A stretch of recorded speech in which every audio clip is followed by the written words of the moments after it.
Bismillahirrahmanirrahim. This is Amna and today we will discuss about downfall of Ayub Khan. लेकिन topic start करने से पहले एक छोटी सी अच्छी सी बात आपके साथ डिस्कस करूंगी।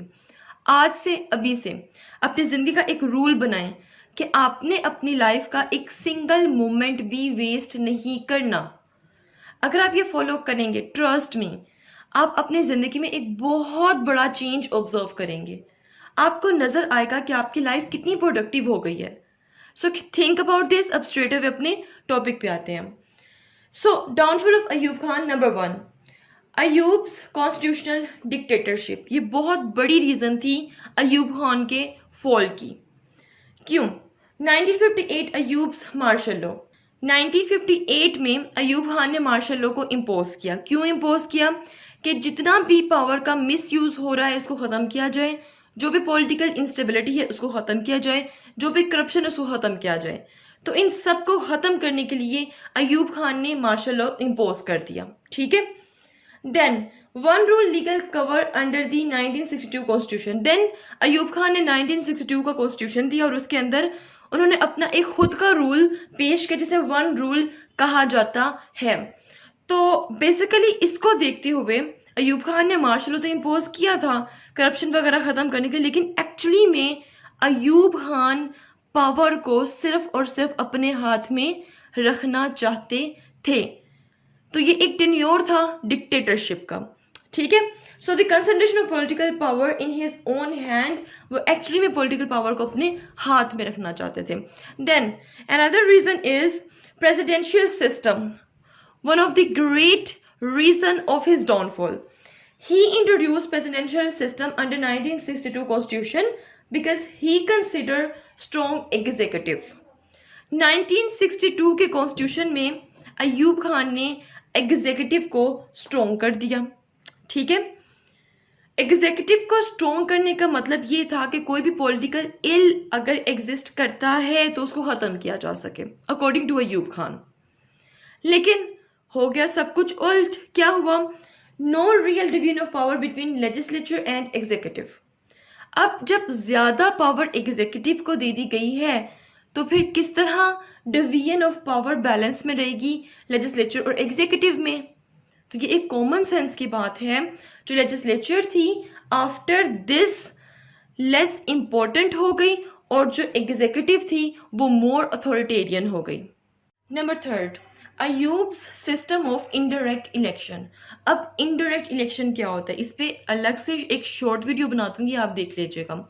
लेकिन कमेंट्स में मुझे आप बताएं कि क्या इस टाइम पाकिस्तान में डायरेक्ट इलेक्शन होते हैं या फिर इनडायरेक्ट इलेक्शंस होते हैं। सो अयूब ने इनडायरेक्ट इलेक्शन का सिस्टम इंट्रोड्यूस करवाया। Under 1962 constitution indirect system of election was adopted. ठीक है जी।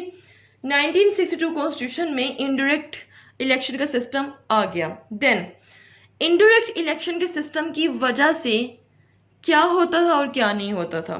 Government and other political parties could easily force limited number of basic democrats to vote for their candidates, but indirect election की वजह से जो government थी या फिर जो पॉलिटिकल पार्टीज थी वो डेमोक्रेट्स को कन्विंस करके अपने कैंडिडेट के लिए इजीली वोट्स ले लेते थे। अब इस केस में क्या चीज़ नहीं हो रही थी?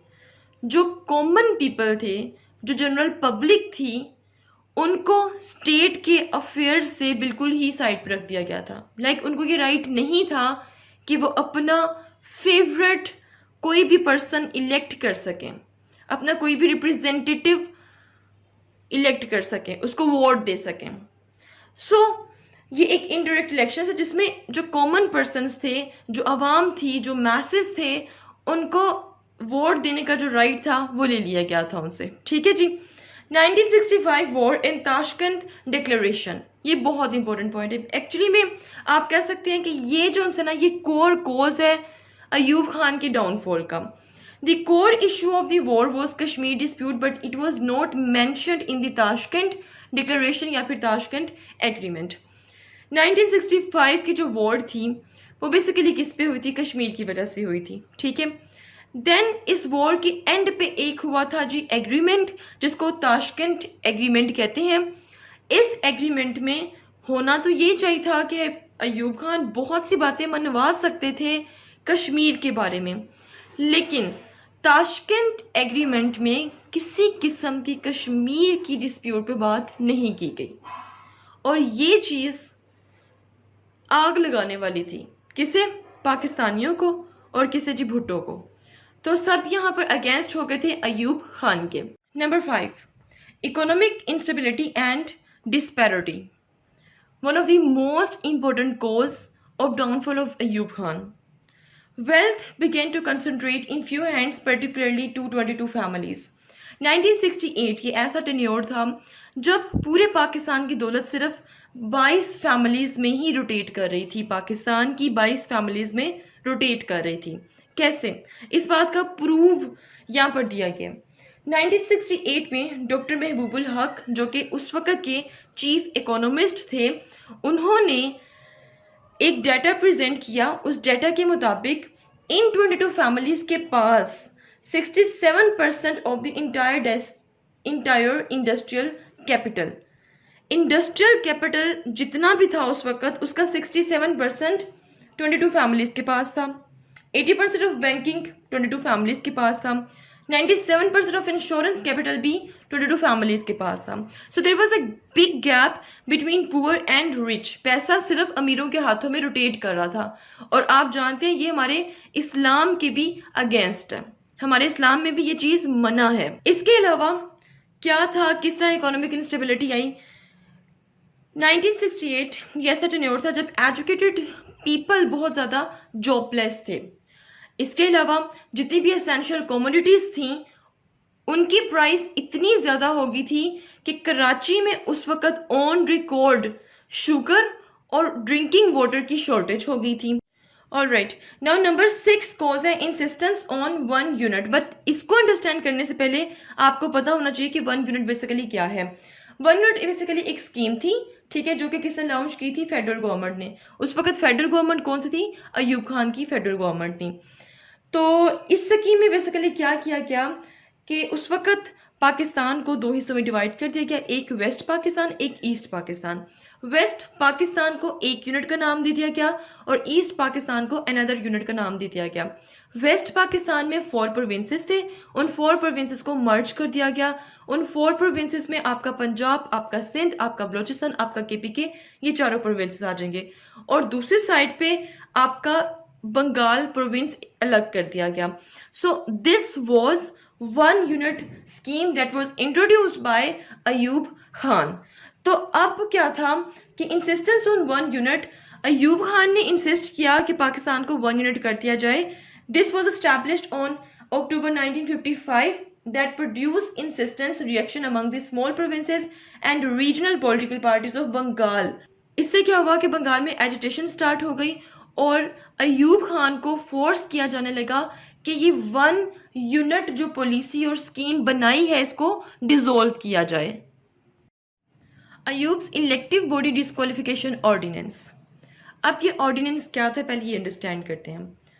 ये ऑर्डिनेंस इस बेस पे पास किया गया कि कोई भी इलेक्टिव बॉडी, कोई भी ओपोजिशन है, अगर वो पावर का मिसयूज़ करेंगे तो उनको डिस्क्वालीफाई कर दिया जाएगा, ठीक है। बट इसके पीछे अयूब खान का एम क्या था? अयूब खान का एम ये था to remove his political opponents from political scene. मतलब एक्चुअली में वो अपने ओपोजिशंस को अपने रास्ते से हटाना चाहते थे और इस बेस पे बहुत से ओपोजिशंस को अरेस्ट भी किया गया।